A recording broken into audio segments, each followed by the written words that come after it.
Here it is. Saw the money ain't got activated. Saw the money ain't got activated. Saw that money ain't got activated. I saw that money ain't got activated. Canada Goose. Keep me wearing my cold city. I got a pole with me. Glock cost 450. What is up, guys? Welcome back to another video. Today we're working on the Cummins. We already finished up with this panel. We have to fix this right here.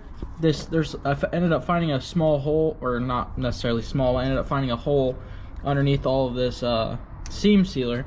This out up here, which we got this whole panel out. We ended up removing the parking brake out of here, which is gonna stay out. We're gonna weld this hole closed up here, right there. We're gonna weld that closed, clean that up, so there's no holes. And yeah, so this ended up being a little worse than I expected. So as you can see here, there's a lot of rust residue left over, but as you can see, it looks like it has rusted up this rocker panel here. So basically what I'm going to do is I'm just going to cut from here over and probably up here, and then we're going to cut up to here too, and then weld a new panel in up here and down here, and then have to figure out a way to, we'll have to lay a bead between the two. And yeah, it's gonna be tricky for sure. This is probably gonna take me a decent amount of time, because I've never really messed with any curved metal work or anything of that nature. But this is definitely worse than I thought it was gonna be. I feel like it's kind of obvious what happened here. So my guess is water was leaking through the weather stripping here, and it was puddling up right here. So the worst of it happened here, and then it kind of rolled back down here and kind of got soaked under the carpet. But this time around, I'm 100% making sure that there's absolutely no way water can get in this cab. What I'm going to do is I'm actually going to mount the seats in here on the bare floor, and make sure that they are where I want them to be. I think I kind of want to move the driver's seat back a little bit and get those mounted up perfectly, and then weld every hole in the floor closed, so that way I don't ever have to worry about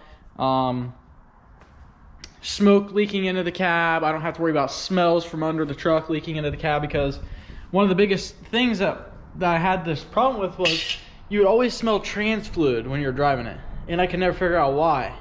It didn't leak or anything like that, but it was because this hole here is right next to the transmission. Obviously, once the trans gets hot, it'll probably smell like trans fluid a little bit. And it has had a line pop off underneath the cab before. And it literally sprayed off like down inside here. So it probably soaked into the carpet. And that's probably why this truck always stunk of trans fluid. So, yeah. So we're going to do all that. We're going to kind of dive right into getting this cut out. And maybe we'll set the tripod up in here somehow. And try and get some footage of that. Another thing to note is Ohio is going under a full stay-at-home quarantine tonight at 12, and as of right now, I don't know if I'm going to be able to come up to the shop. I think I am, because they're letting people go to the store and stuff, and if I get pulled over, I'll just be like, yeah, I'm going to the store. It's not like I'm coming up here hanging around a bunch of people or doing anything weird like that. I'm literally just coming up here to work on my truck and go home, so I don't think it'll be a big deal. But with that being said, guys, I'm gonna dive right into getting this cut out, and we'll see how far we get. Okay, so we got our panels sectioned in somewhat, so you can see we have like an L here, and then there's that factory metal, and there's this piece we sectioned in here. I'm actually glad I did it this way, because I can actually bend each individual pieces. It'd been a lot harder to bend all one piece to make it kind of match up with the floor, because it drops down here, and then it divots here, and it drops here, and has like, there's a lot of little drops and divots. So basically now at this point we have to make like an L shape that goes around, and then we have to make like a piece that goes through here and kind of butt some stuff up here. And then this section will be done. I'm gonna grind everything smooth, like I said, so that way it's seamless and you can't even tell it was ever replaced. And then we got that up there that we're gonna fill in, which is the emergency brake hole. And so we'll probably get to that here in a minute. Almost complete. This fix right here is complete. this patch panel is complete. Got this drop piece, that panel, and then the emergency brake cable is filled in. And so basically I sprayed it with primer, and then before we put bed lining down, we have to put our seam sealer down. So the seam sealer will go over all of our welds. We'll pretty much put like a thick bead over the welds, and then take a paintbrush and kind of really work the seam sealer in to make sure it does its job and has like a nice factory finish. And then we'll seam seal, we'll do another seam seal through here to replace the one we cut out. Same thing goes for every single joint up there, and then we're going to seam seal that whole thing there. And then we're going to seam seal those seams under the truck too, just to be 100% guaranteed that there's no moisture that's going to come up and you know, hurt the work that we've spent so much time doing. So one thing that I did forget about is the holes for these holes right here. Not sure if I'll just try and fill them in with welds, or if I'll just like put the bolts back in it. The right thing obviously would probably be to fill them in with welds, so we'll probably do that. But for tonight, that's gonna be it. So I will see you guys tomorrow. All right, next day. We got our seam sealer here. You can get this at AutoZone actually. I ordered some online and it's supposed to be here tomorrow. And then I actually bought some today and forgot it on my work truck. So then I bought another one just so we could do this tonight. So I have 3 tubes of this stuff now, which I'm sure I'll end up using. Because this stuff's really good for everything that we're doing in here basically. So I'm gonna hit all these welds with seam sealer, and then probably work on the hard body while I let this stuff set up. Because then I'm gonna start scuffing the inside of here, and I don't want all the stuff getting on it. But yeah, so we're gonna do that, and I'll catch up with you guys. Okay, so I just finished up seam sealing the Cummins. Just a side note real quick, if you hear rock music in the background, it's because there's actually a band that plays in one of the units by me. So if you hear them in the background, that's what it is. But so we got our seam sealer on. I know it probably looks kind of crazy, but I obviously kind of went overboard just because I you know, I want this to seal up, right? And it's under the floor. So basically you lay your bead down. I put way too much over here. This is when I first started. As you can see, there's way less over here. I put way too much here. But anyhow, you lay your bead down, and then I take my finger and I kind of mix it up and get all the air bubbles out of it, like on top of the beads of the welds. And like I said, I like mix it up, and then I smear it or whatever. Then you go back with the paintbrush and you kind of just like tack it like this, and it gives it like an OEM seam sealer look. Right now it looks weird because it's gray, but once I paint over all this, it'll look kind of like OEM. So got that panel done. That one up there, we're waiting for it to dry up a little bit before I tack it. It's another thing to note that you probably don't want to tack it immediately while it's like wet. That's what she said. Because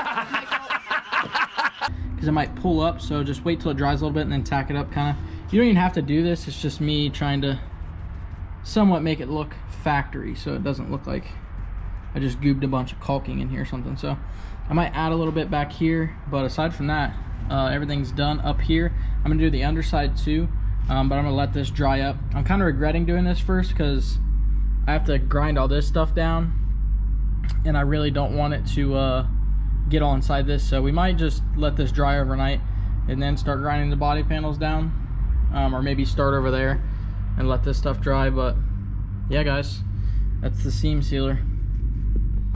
Okay, so we've let this set up and stuff. This is pretty much dry now.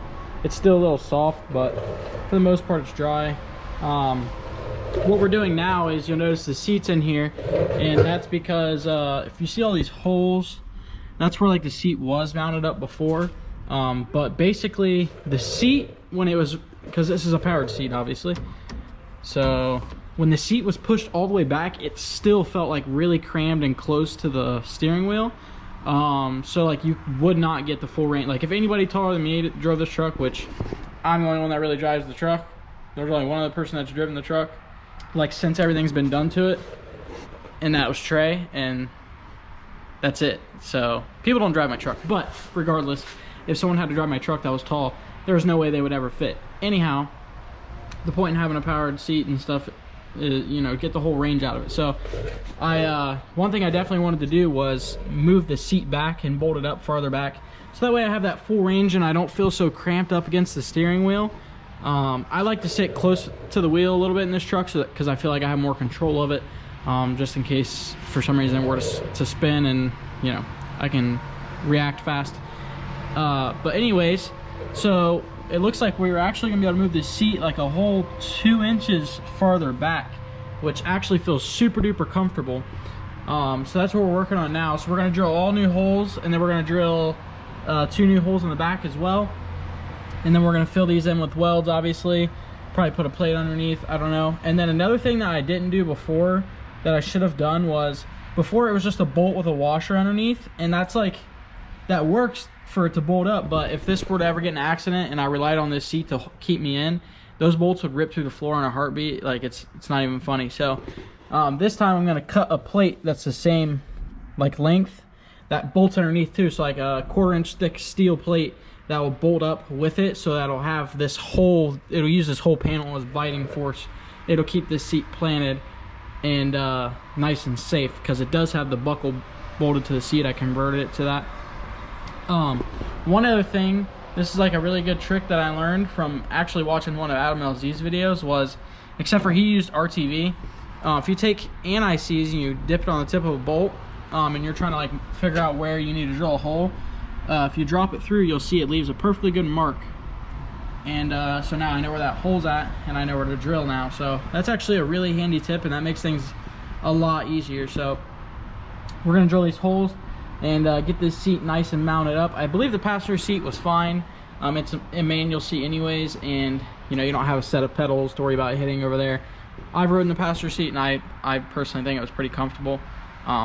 So I'm probably not gonna worry about the passenger seat too much, but so yeah, we're gonna drill these holes, and I'll catch up with you guys when we get those drilled, and then we'll start filling these in.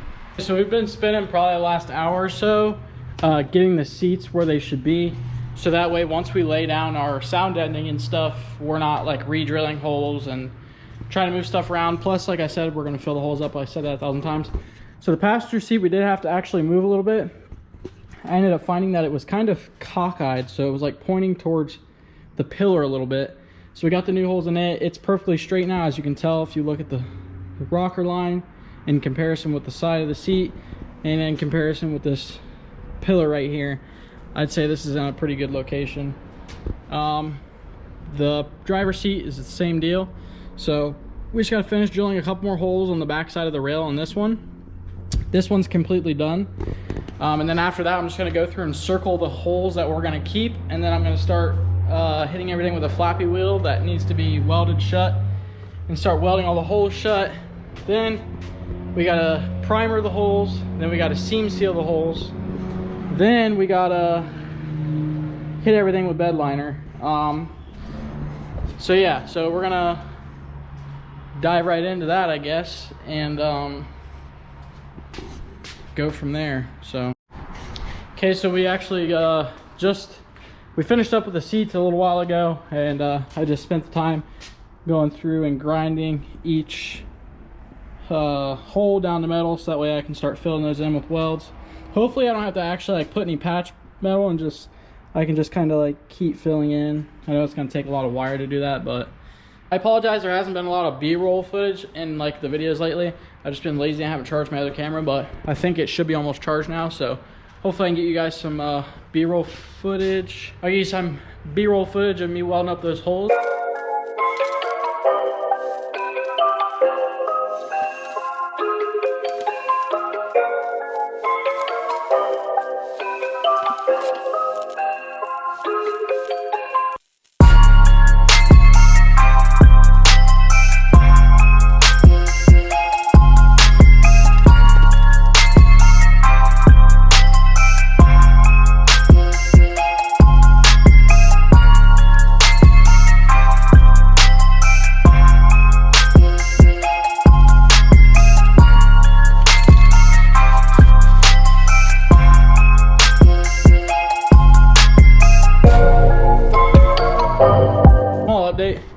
we got these holes filled over here and up here on the tunnel.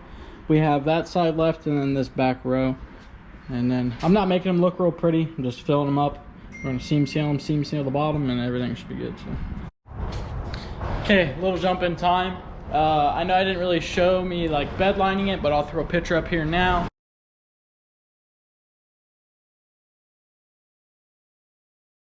Of the bed line.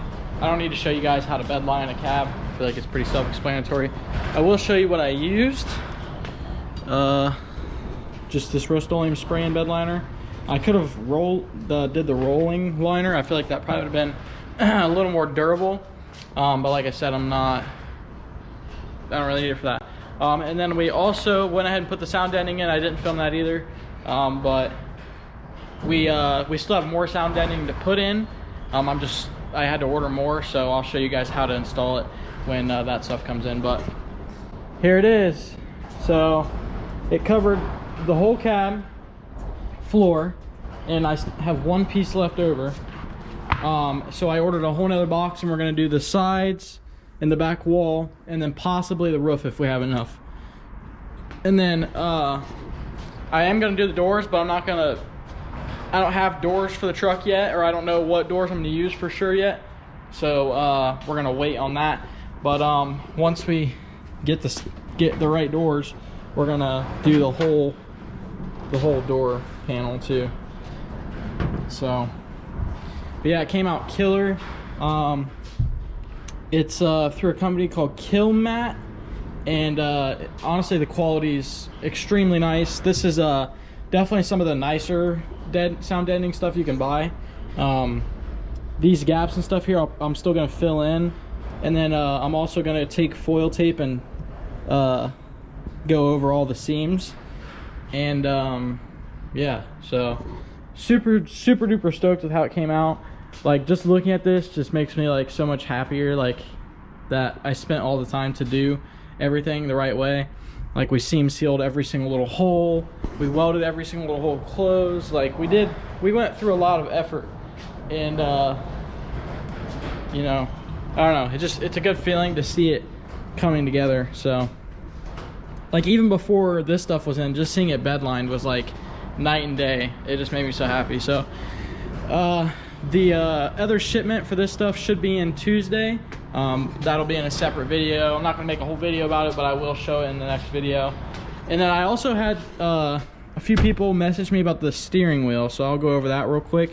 The steering wheel is actually, the wheel's turned right now, but the steering wheel is actually out of a 2013 Dodge Challenger, which I know is weird, but I believe the 4th gen Rams and the Challengers have very similar steering wheels.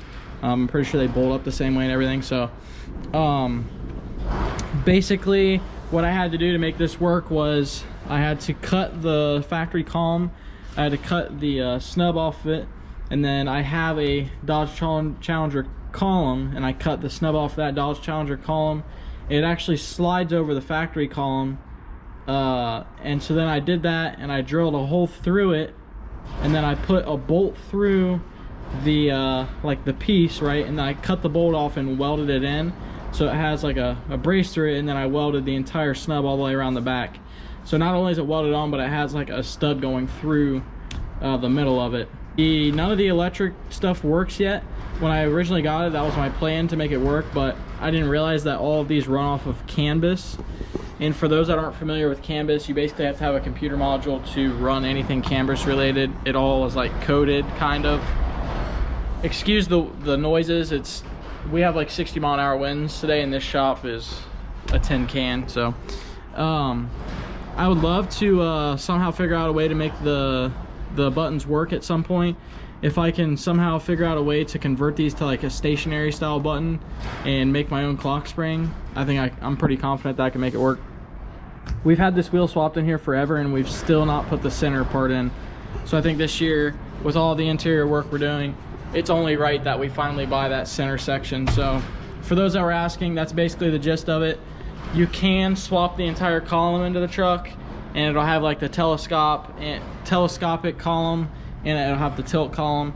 For me, the reward versus the work you would have to make to make that column work was too much for me. So I just made the wheel work. I've been thinking about, it would be sick to make this a quick release steering wheel so I can pop it off, because I have this really big fear that someone's gonna steal my truck. So I would like to make this into a quick release. I know that's kind of lame for it to like be a Dodge Challenger wheel and be a quick release, but I think it'd be cool. So yeah, that's pretty much everything on the wheel. With that being said, guys, that's gonna wrap up this video. The next video we'll have to fill these cab holes in, and we'll probably start stripping the bed down, and then we gotta do the back of this and the sides and possibly the roof too. But aside from that, should be mostly focused on getting the bed stripped down and start focusing more on body work. And then hopefully maybe this weekend pick up some doors for it. Oh, carpet, I didn't even think about that. We are going to order carpet. I think today we're going to order that, and we're ordering new door seals too, so I can show you guys the quality of that stuff. And yeah, so like I said, guys, that'll be it for this video. I'll see you in the next one. Deuces. My life be like, yeah. My life be like.